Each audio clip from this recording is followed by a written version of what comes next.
रुद्र आश्रम परिवार में आप सभी प्रिय दर्शकों का हार्दिक स्वागत है। पिछली वीडियो में हमने आपको बताया था होली के उपलक्ष्य में हनुमान जी महाराज का एक शावर मंत्र। आज की इस वीडियो में हम आपको षट कर्मों के बारे में बताएंगे। इस बार वीडियो बनाने में थोड़ा लेट हुआ क्योंकि गुरुदेव की समाधि पर कार्य चल रहा है और भी आश्रम के बहुत सारे कार्य प्रगति पर हैं। इसी वजह से वीडियो बनाने में लेट हो गया। इस बात का मुझे खेद है। देखिए, तंत्र शास्त्रों में षटकर्म मुख्य रूप से 6 माने जाते हैं। उनके अंग प्रत्यंग यानी भाग उपभाग मिलाकर ये 10 होते हैं, जो इस प्रकार है: शांति कर्म, पुष्टि कर्म, आकर्षण कर्म, मोहन कर्म, वशीकरण कर्म, जृंभण कर्म, उच्चाटन कर्म, स्तंभन कर्म, विद्वेषण कर्म, मारण कर्म। जिसमें उच्चाटन, विद्वेषण, मारण ये अविचार कर्म माने जाते हैं, जिनका निषेध होता है। वशीकरण, स्तंभन ये भी अविचार कर्म माने जाते हैं। ये भी साधक को विशेष परिस्थितियों में या दूसरों की भलाई के लिए ही प्रयोग करना चाहिए। षट कर्मों में मानव जीवन की समस्त कामनाओं को पूर्ण करने का रहस्य छिपा हुआ है। जब व्यक्ति या साधक आध्यात्मिक चिंतन की कामना करता है, इसी प्रयास में उसके द्वारा किए जाने वाले धार्मिक कार्य, पूजा पाठ, जप तप, व्रत, मंत्रों का अनुष्ठान, यज्ञ सभी शांति कर्म कहलाते हैं। जब कोई साधक अपने किसी भौतिक या आध्यात्मिक उपलब्धि को सुरक्षित या उसके संवर्धन के लिए प्रयास करता है, उसे पुष्टि कर्म कहते हैं। मोहन कर्म, जिसमें साधक का उद्देश्य किसी को अपने प्रति मुग्ध करने का होता है या मुग्ध करने का भाव निहित होता है, बट एक अच्छा कार्य नहीं माना जाता क्योंकि इसका दुरुपयोग भी हो सकता है। मोहन अथवा सम्मोहन ये दोनों एक ही भाव प्रदर्शित करते हैं। किसी को मुग्ध करके उसके निजी जीवन में व्यतिक्रम पैदा करना एक अपराध की श्रेणी में आता है। इसीलिए साधक ऐसे मंत्रों का सोच समझकर प्रयोग करें, दुरुपयोग बिल्कुल ना करें।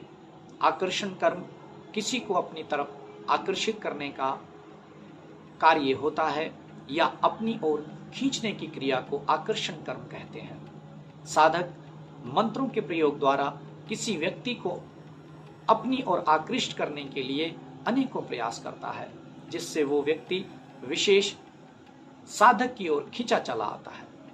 षट कर्मों में एक होता है वशीकरण।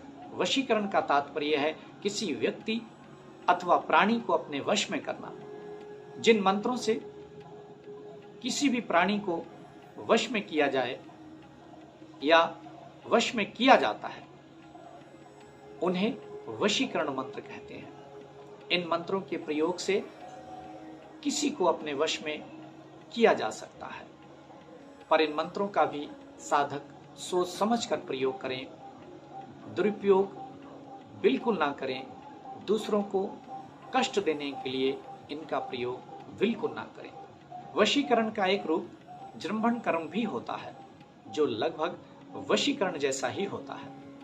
षट कर्मों का एक भाग उच्चाटन कर्म माना जाता है। उच्चाटन वो क्रिया साधन है जिसके द्वारा अभीष्ट व्यक्ति का यानी इच्छित व्यक्ति का मन उचट जाए। उच्चाटन प्रयोग में मंत्र के प्रभाव से इच्छित व्यक्ति मतलब जिस व्यक्ति पर यह प्रयोग किया गया है, उसके मन में संशय, अनास्था, अविश्वास जैसी भावना जागृत की जाती है। ये प्रयोग जिस व्यक्ति पर किया जाता है, उसकी बुद्धि का संतुलन बिगड़ जाता है, उसका चित्त अस्थिर हो जाता है। ये प्रयोग भी किसी की भलाई के लिए किया जाए तो अच्छा है। स्तंभन कर्म में इस प्रयोग में साधक मंत्रों द्वारा किसी भी व्यक्ति, पशु, पक्षी या गतिमान वस्तु को स्तंभित कर दे या किसी मंत्र शक्ति को इस क्रिया से निष्क्रिय कर देना, बुद्धि को जड़वत कर देना, व्यक्ति को विवेक शून्य कर देना, वैचारिक रूप से असमर्थ बनाकर उसके क्रियाकलापों को रोक देना, ये सब स्तंभन कर्म के लक्षण है। स्तंभन कर्म मुख्य रूप से व्यक्ति की किसी गति विधि पर प्रभाव डालते हैं और उसकी वह गति रुक जाती है। साधक को स्तंभन कर्म का भी दुरुपयोग नहीं करना चाहिए। सठ कर्म का अगला भाग विद्वेषण कर्म होता है। मतलब इस प्रकार समझें, जैसे समाज में दो प्रकार के व्यक्ति होते हैं। एक तो वो होते हैं जो दूसरों की प्रगति को देखकर दुखी नहीं होते, बल्कि मेहनत करते हैं, प्रयास करते हैं और उनके जैसी प्रगति प्राप्त करते हैं, अपना मार्ग प्रशस्त करते हैं।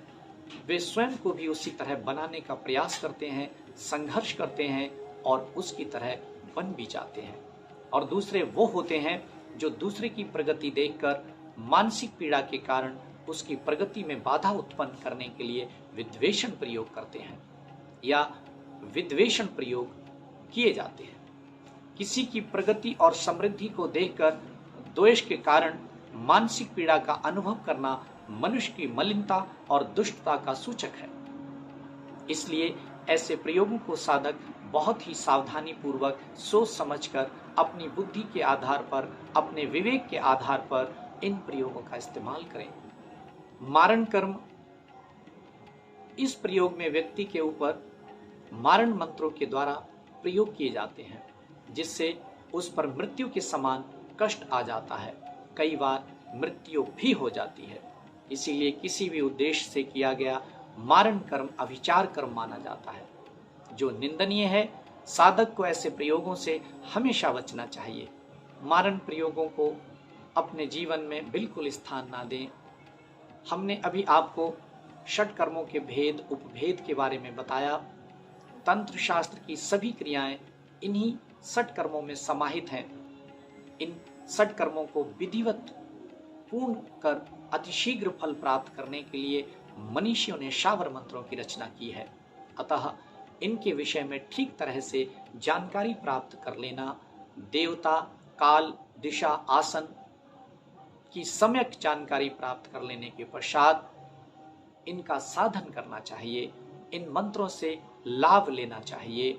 आप समझकर जानकारी ग्रहण करके यदि आप इन मंत्रों का प्रयोग करते हैं तो इनसे आपको लाभ होगा, किसी को हानि नहीं होगी। और हम भी चाहते हैं कि आपको लाभ हो, दूसरों की हानि किए बिना ही आपको अभूतपूर्व लाभ हो। इस वीडियो में बस इतना ही। अगले भाग में हम आपको आगे की जानकारी लेकर आएंगे। तब तक हम आपसे लेते हैं विदा। आप खुश रहिए, अपना ख्याल रखिएगा। आप यूं ही हमेशा हंसते मुस्कुराते रहें, सदा स्वस्थ रहें, मस्त रहें, व्यस्त रहें और अस्त व्यस्त ना रहें। आपने प्रेम पूर्वक मुझे सुना, उसके लिए आपका बहुत बहुत आभार, बहुत बहुत धन्यवाद। इस वीडियो में बस इतना ही। मिलता हूँ अगली वीडियो में। तब तक के लिए अपना ख्याल रखिएगा। जय माँ भारती, वंदे मातरम, जय श्री राम।